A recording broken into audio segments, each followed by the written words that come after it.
જી, તમારું નામ? મારું નામ છે Bhavesh Tank, diamond worker union vice president. સરકાર દ્વારા જે જાહેર કરવામાં આવેલ શિક્ષણ રાહત પેકેજની અંદર સુરત ખાતે 74,000 ફોર્મ ભરાયા હતા. એમાંથી 48,000 રત્ન કલાકારોના 50,000 કરતાં વધારે ફોર્મ પાસ કરવામાં આવ્યા હતા અને 26,000 ફોર્મને બે કારણો મેજરથી લઈ અને રિજેક્ટ કરવામાં આવ્યા છે. એમાં પહેલું કારણ એ છે કે ફોર્મ અધૂરા ભરેલ હતા અને ફોર્મની અંદર જે જીઆર પ્રમાણે તારીખ પણ લખેલી નહોતી. તો આજે જિલ્લા કલેક્ટર સાહેબને અમે એક રજૂઆત કરી છે અને જિલ્લા શિક્ષણ અધિકારીને રૂબરૂ મળીને એક રજૂઆત કરી છે કે અત્યારે પરીક્ષાનો સમય છે અને પરીક્ષાના સમયની અંદર સ્કૂલના સંચાલકો ફીની માંગણી કરે છે અને બાળકોને વાલીઓને એવું કહેવામાં આવે છે કે તમારા બાળકો જો પરીક્ષા આપી હશે, હોલ ટિકિટ નહીં આપી અગર તમે ફી નહીં ભરી તો. આ બાબતે અમે રજૂઆત કરી છે. 26,000 ફોર્મને ફરી ચકાસણી કરી.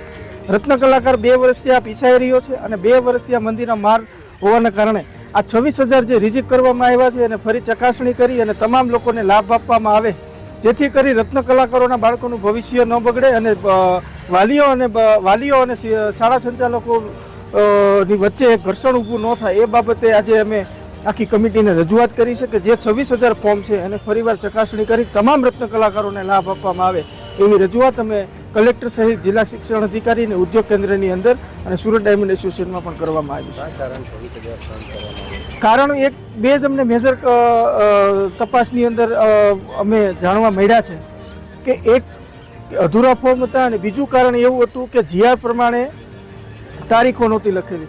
પરંતુ રત્ન કલાકાર એટલા અભ્યાસુ નથી કે સરકારના જીઆરને સરળતાથી સમજી શકે. તો સરકારે મોટું મન રાખી અને તમામ રત્ન કલાકારોને શિક્ષણ ફી ચૂકવવી જોઈએ, કારણ કે મોટો આંકડો નથી અને ગુજરાત સરકાર માટે કોઈ મોટી વાત નથી.